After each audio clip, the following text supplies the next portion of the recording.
Selamat datang di channel Pemuja Malam. Jangan lupa like, share, and subscribe ya. Terima kasih. Episode 13. Menggoreskan luka tak kasat mata di dalam hati. Setelah Andrian dan Marisa menikah, Andrian memang berusaha untuk tidak memikirkan Yaya sama sekali. Apalagi sekarang ia sudah menikah, jadi ia tak perlu kucingan lagi untuk bertemu ataupun bercinta dengan Marisa.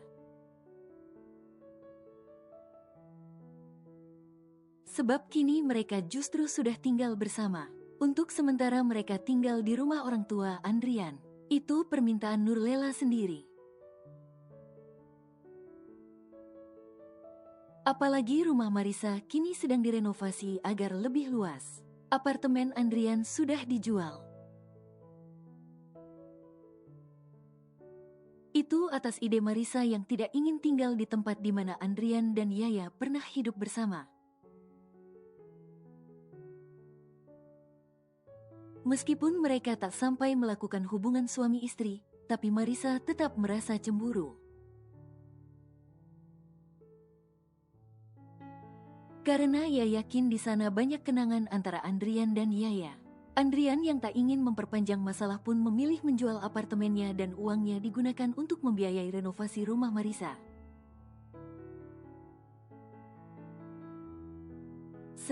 Lusa mama mau kondangan di gedung, tapi mama nggak ada baju yang cocok untuk kondangan ke sana. Mama boleh kan ke butik kamu siang ini, ucap Nurlela membuat Marisa seketika gugup. Duh, sayang sekali Ma, gaun terbaru di butik udah pada di booking pelanggan. Adanya stok lama semua, nggak bagus, nggak cocok untuk Mama. Apa kata orang kalau lihat Mama pakai gaun model lama? Ujar Marisa dengan memasang ekspresi merasa bersalah. Nurlela menghembuskan nafas kasar. Yah, jadi gimana dong? Gini aja, kamu kasih Mama uang aja biar Mama beli bajunya di butik lain. Kamu kan menantu kesayangan Mama, pemilik butik juga. Apa kata orang kalau Mama yang seorang mertua pemilik butik besar malah nggak pakai baju biasa aja? Nurlela berusaha membujuk. Kan nggak ada yang tahu kalau aku itu menantu Mama? Kata siapa? Kan para tetangga pada tahu. Mama malulah. Kalau pakai baju kondangan itu aja, ujar Nurlela memasang wajah sedih. Marisa menghembuskan nafas pelan. Ia akhirnya mengeluarkan beberapa lembar uang merah dari dalam dompetnya dan menyerahkannya pada Nurlela. Nurlela awalnya sumringah, namun saat melihat jumlahnya, wajahnya tiba-tiba ditekuk. Loh, kok cuma 500.000 sih? Mana cukup? Baju di butik kamu akan rata di atas 1 juta. Masa kamu suruh Mama beli baju 500 ribuan? Kamu tahulah gimana kualitas baju seharga itu, ketus Nurlela kesal. Maaf, Ma, bukan gak mau kasih, tapi uang cash aku cuma segitu, ucap Marisa dengan memasang wajah meyakinkan. Ya udah, transfer aja, kan bisa. Bisa ke rekening Mama, ke Dana, OVO, pakai kris juga bisa. Zaman sekarang tuh nggak usah pusing. Nggak ada cash, bisa transfer. Sebentar, Mama kirim nomor rekening Mama.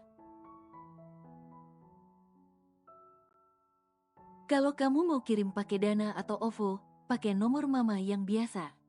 Sebuah pesan berisi deretan angka yang merupakan nomor rekening Nurlela masuk ke ponsel Marisa. Tak punya pilihan lain, Akhirnya Marisa pun mentransfer sejumlah uang pada sang ibu mertua. Nah, gitu dong. Makasih ya, Sa. Kamu memang menantu terbaik Mama. Nggak kayak si karyawan restoran itu. Untung aja udah Rian lepehin tuh anak. Kalau nggak, males banget punya menantu cuma keset kaki orang. Padahal anak dokter pun, Nurlela berujar sok. Dia lupa, padahal Andrian pun tak jauh berbeda. Ia pun hanya seorang karyawan divisi, bukan pemilik usaha alias pengusaha. Muka kamu kenapa ditekuk gitu? Tanya Andrian saat keduanya sama berjalan menuju mobil mereka masing-masing. Tahu lagi kesel, ketus Marisa. Kesal kenapa? Mata Marisa memicing. Ia ingin menceritakan perihal ibunya yang meminta uang seenaknya saja. Namun hal itu ia urungkan. Ia tak mau Andrian jadi ilfil padanya hanya karena ibunya yang meminta uang. Nggak apa-apa, kalian udah mau berangkat kerja? Tanya Pak Priambodo yang tiba-tiba berdiri di belakang mereka. Andrian dan Marisa menoleh. Keduanya tersenyum. Namun bila Andrian tersenyum tipis, maka Marisa tersenyum lebar. Iya, Pak, itu suara Marisa. Sementara Andrian diam saja. Memang ia tidak begitu dekat dengan ayah tirinya. Namun ia tidak membencinya juga. Kalau begitu, hati di jalan ya. Pak Priambodo tersenyum lebar.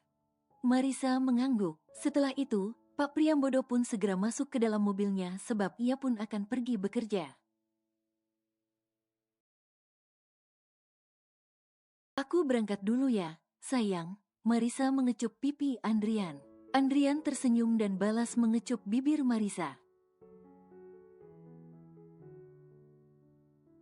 Tanpa mereka sadari, kegiatan mereka itu menjadi bahan perhatian Pak Priambodo yang sudah berada di dalam mobil.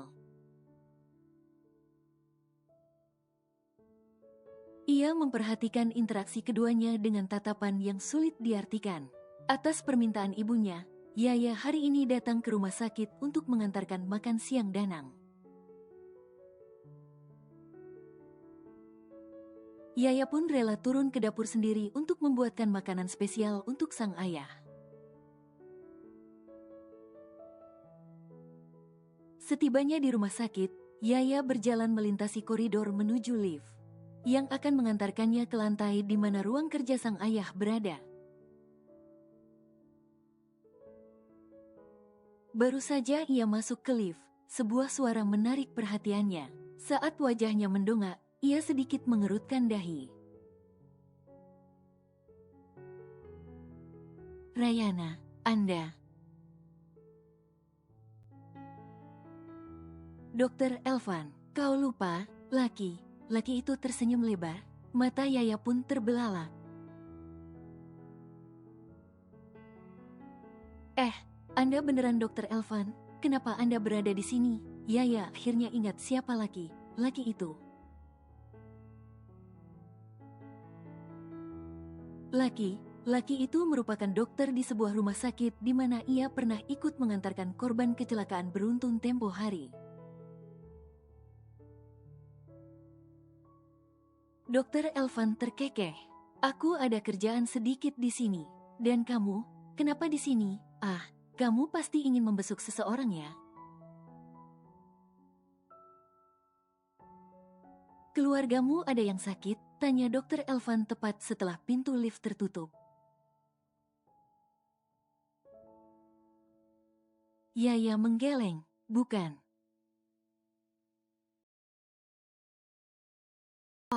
Teman mungkin, atau seseorang yang spesial? Seseorang yang spesial.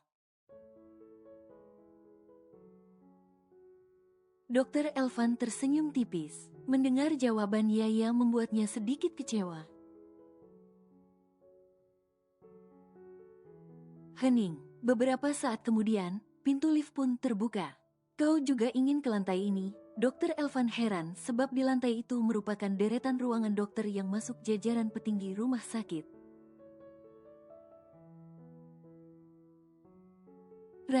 Rata dokter yang menghuni ruangan itu merupakan dokter senior paruh baya. Dokter Elvan menatap aneh pada Yaya, namun ia tidak menyadarinya. Yaya mengangguk. Kalau begitu, saya permisi. Dokter Elvan pun mengangguk. Yaya pun segera berlalu dan masuk ke salah satu ruangan. Tujuan Elvan adalah ruangan lainnya. Saat melintasi ruangan yang Yaya masuki tadi, tanpa sengaja ia melihat Yaya memeluk seorang dokter paruh baya. Dokter paruh baya itu mencium puncak kepala Yaya membuat Dokter Elvan tersenyum tipis. Ia menggelengkan kepalanya dan segera berlalu dari sana. Sore harinya, Yaya tampak sedang dalam perjalanan pulang. Ia mengendarai mobil terbarunya. Saat di lampu merah, ia berhenti. Tanpa ia sadari, mobil Marisa pun berhenti tepat di sampingnya. Marisa melihat mobil mewah Yaya dengan pandangan takjub. Ia pun mengalihkan pandangannya ke arah Yaya yang saat itu sedang mengenakan kacamata hitamnya. Ia tidak mengenalinya sama sekali. Namun Yaya yang merasa matanya gatal pun melepaskan kacamata hitamnya. Ia menarik selembar tisu dari atas dashboard dan mengusap matanya. Marisa yang melihat itu sontak saja membelalakan matanya. Itu, Yaya. Setelah melihat Yaya dengan mobil mewahnya sore itu, entah kenapa pikiran Marisa tak bisa tenang.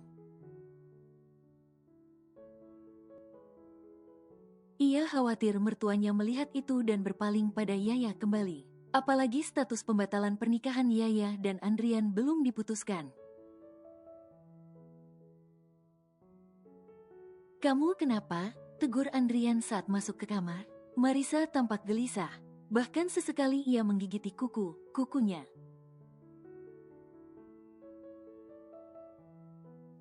Kau sudah pulang? Aku nggak apa-apa kok." Andrian memicingkan mata, namun ia tidak mau terlalu memikirkan apa yang terjadi pada Marisa. Ia memilih segera melenggang menuju kamar mandinya. Saat Andrian ke kamar mandi, sebuah pesan masuk ke ponsel Marisa. Marisa pun segera membukanya. Sebuah senyum terukir. Ia pun dengan segera membalas pesan itu. Tak lama terdengar denting notifikasi. Marisa tersenyum lalu membalas pesan itu kembali. Tang Yu, diikuti emoji kiss. 2 hari kemudian, putusan pengadilan tentang pembatalan pernikahan Yaya dan Andrian pun keluar. Andrian tidak hadir. Ia pikir memang itu tidak perlu. Bahkan Nurlela pun memang sudah menginstruksikan Andrian agar tak perlu hadir. Alhasil, putusan pun keluar tanpa kehadiran Andrian sama sekali. Namun Yaya tak peduli. Sebab baginya, melihat Andrian hanya akan menggoreskan luka. Luka yang belum sembuh bisa kian bernanah bila mereka bertemu kembali. Pasca putusan pembatalan pernikahan, Marisa senang bukan main. Artinya kini Andrian hanya miliknya satu-satunya. Tak ada yang lain.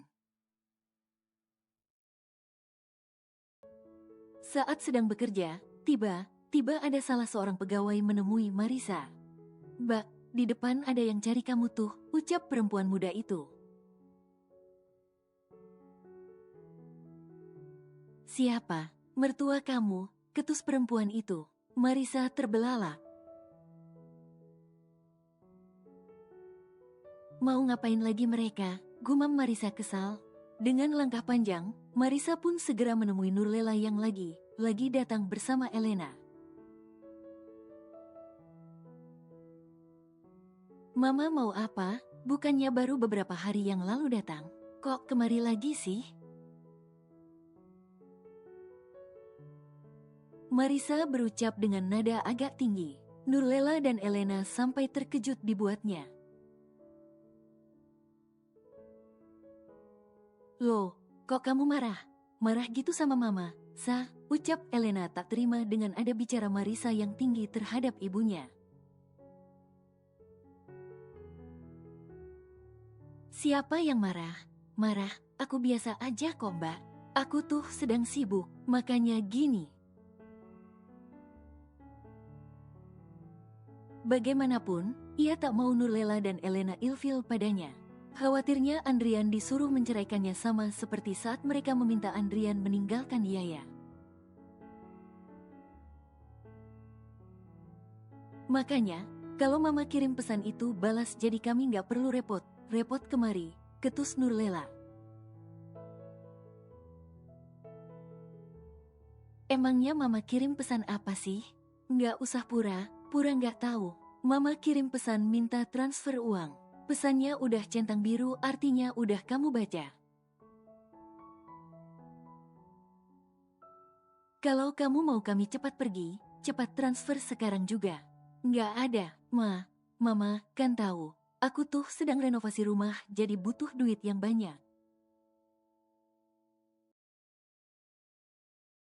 Nggak usah berkilah kamu, Uang hasil penjualan apartemen Rian kan dikasih kamu semua. Jadi uangmu aman dong.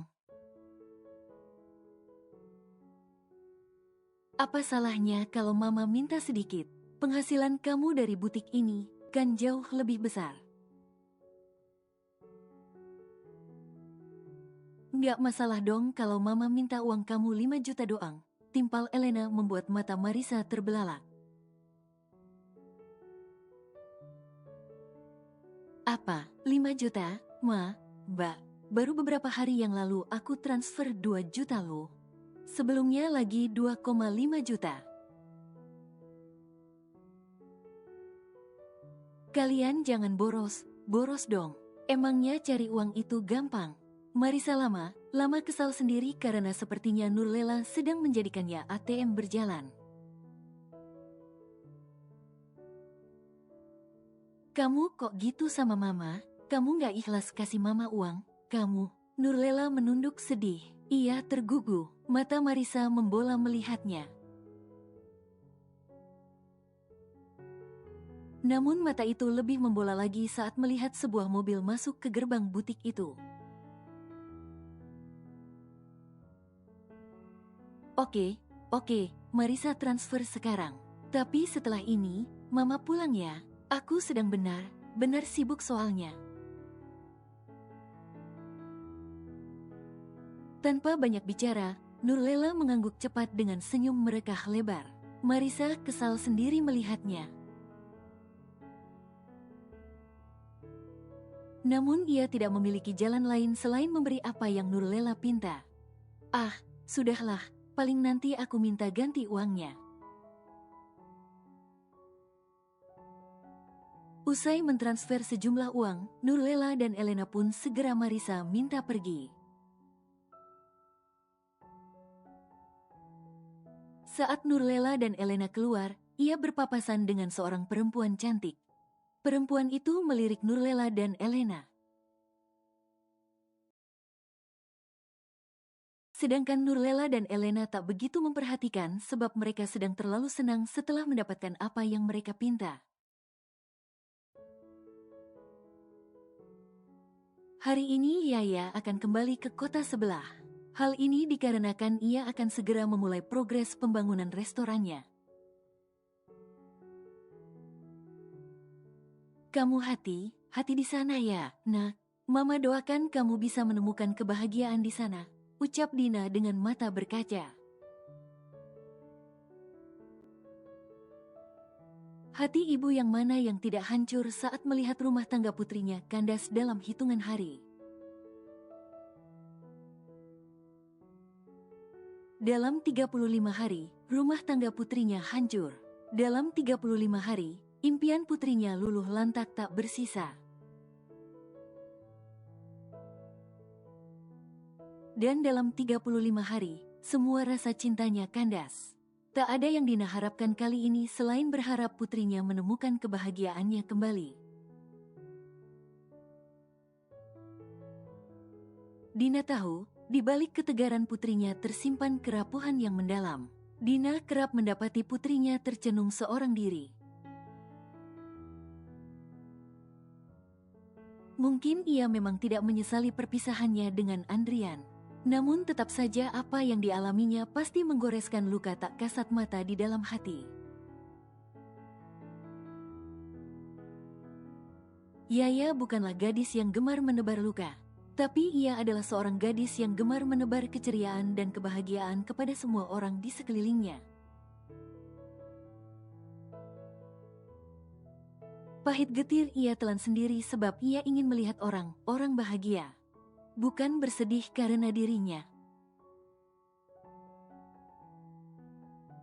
Amin, Mama nggak perlu khawatir. Yaya juga paling lama sebulan kok di sana. Atau tiap akhir pekan, Yaya akan balik kemari. Nggak jauh pun. Yaya memang berencana sedikit lebih lama berada di sana. Ia ingin memantau sendiri progres pembangunan cabang restorannya. Meskipun ia sudah memiliki tim sendiri yang akan memantau jalannya pembangunan. Tapi entah mengapa, Yaya kali ini ingin turun tangan sendiri. Persis dengan restorannya yang pertama dibangun. Dina dan Danang melihat itu sebagai sebuah cara untuk mengobati luka hati putrinya. Mereka pun tidak melarang meskipun akhirnya mereka harus jarang bertemu. Nggak usah, kalau Mama kangen, Mama yang akan datang ke sana. Papa juga, Jiwa juga dong, Mbak. Siapa tahu kan bisa ketemu calon gebetan di sana. Seluruh Jiwa yang ikut mengantar ke bandara.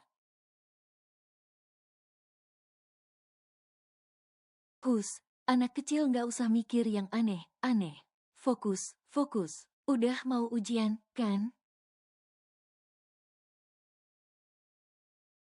Jiwa terkekeh. Tak lama terdengar panggilan untuk para penumpang agar segera memasuki gate keberangkatan. Yaya pun berpelukan dengan kedua orang tua dan adiknya. Setelahnya, Yaya segera menghilang bersamaan dengan para penumpang lain. Pokoknya aku nggak mau tahu. Sayang harus ganti uangku yang diambil istrimu itu, ujar seorang perempuan melalui sambungan teleponnya. Iya, sayang. Pasti aku ganti. Jangan ngambek lagi dong, nanti aku kasih lebih deh, asal. Itu masalah gampang, yang penting uangnya dulu balikin. Iya, aku tutup teleponnya dulu ya. 5 menit lagi, uangnya pasti masuk. Oke, aku tunggu. Panggilan pun ditutup. 2 menit berselang, sebuah notifikasi masuk. Perempuan itu pun tersenyum girang. Akhir ini pekerjaan Yaya semakin sibuk. Namun ia sangat menikmati kesibukannya itu. Meskipun letih terasa, tapi ia merasa bahagia. Apalagi berkat kesibukannya ini, ia bisa sedikit melupakan segala permasalahan yang belum lama ini menimpanya. Makan, bos, seru salah seorang pekerja. Hari sudah siang dan sudah saatnya istirahat untuk makan. Makan aja dulu, Mas. Yaya berucap seraya menyeka bulir yang mengalir di dahi. Cuaca memang cukup terik, tapi tak memupuskan semangat Yaya untuk mengembangkan restorannya. Bahkan ia memiliki harapan bisa mengembangkan restorannya sampai ke setiap daerah di Indonesia. "Mbak, mau makan siang apa?" tanya Anjani. Dia asisten Yaya selama di sana. "Makan apa?" "Ya, aku mau menu bebek, tapi yang makannya lesehan gitu." "Di mana ya kira jualannya?"